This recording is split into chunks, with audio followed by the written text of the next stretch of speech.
Hello बच्चों, BMCC bye are के नागर सर यूट्यूब चैनल से मैं राजकुमार नागर आप सभी का बहुत बहुत स्वागत करता हूं। आज हम देखेंगे थोड़ा सा कैलकुलेशन को समझते हैं। जैसे कि मैंने यहाँ पर दो एक्सप्रेशंस लिखी है, 4 इंटू 5 प्लस 6, इसका आंसर मैंने 26 लिखा है। देन 4 प्लस 5 इंटू 6, इसका आंसर 34 होगा कि 54 होगा, है ना। नंबर्स हमारे सेम है, बस मैंने ये जो साइंस है इनको आगे पीछे किया है। ठीक है, देखिए क्या होता है ना, यहाँ पर 4 5 Z 20, 20 प्लस 6 करने पर क्या है आंसर आपका 26।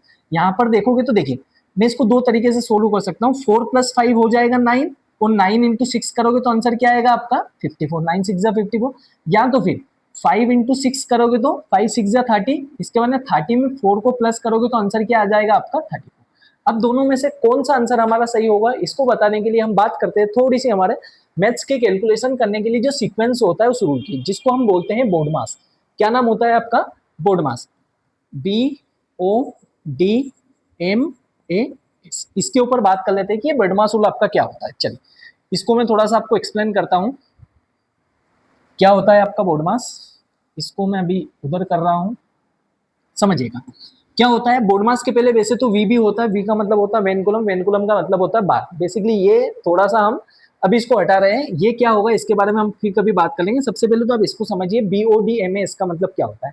यहाँ पर B4 होता है आपका ब्रैकेट, मतलब सबसे पहले हम ब्रैकेट को सोल्व करेंगे। O का मतलब होता है ऑफ, ऑफ को हम हिंदी में बोलते हैं का।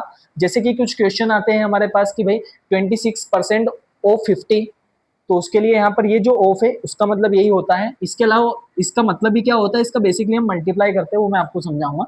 D4 होता है डिवीजन, M4 होता है आपका मल्टीप्लीकेशन, A4 हो जाता है आपका एडिशन, और आपका S4 हो जाता है सब्ट्रैक्शन। चलिए मतलब क्या होता है, ये सीक्वेंस होता है, इस सीक्वेंस में हमको किसी भी एक्सप्रेशन को सोल्व करना होता है। फॉर एग्जाम्पल मान लीजिए मैंने ये वाला क्वेश्चन को ले लेता हूं, यहां पर देखे रखा 4 प्लस 5 इंटू 6। अगर मैं सीक्वेंस की बात करूं तो सबसे पहले आप देखोगे तो D4 ब्रैकेट, इसमें ब्रैकेट है क्या? नहीं। इसके बाद में फिर ऑफ, कहीं ऑफ लगा है क्या? ये भी नहीं है। फिर D4 डिवीजन, इसमें कहीं डिवीजन का साइन है क्या? नहीं। फिर इसके बाद में कौन सा साइन है अपना? मल्टीप्लीकेशन। तो पहले एडिशन और मल्टीप्लीकेशन के पहले क्या होगा आपका? मल्टीप्लीकेशन। ठीक है, जब मैं इसको सोल्व करूंगा तो ये हो जाएगा 4 प्लस 5 इंटू 6 करोगे तो 5 6 क्या हो जाएगा आपका 30, और 30 प्लस 4, अब इसका आंसर क्या आएगा। आई होप आपको चीजें समझ में आई होगी। एक और क्वेश्चन में लेके सोल्व करके दिखाता हूं आपको। मान लीजिए कोई क्वेश्चन हमारा ऐसा कुछ देके रखा है, मैंने यहां पर लिख दिया 36 प्लस 9 डिवाइड बाई 3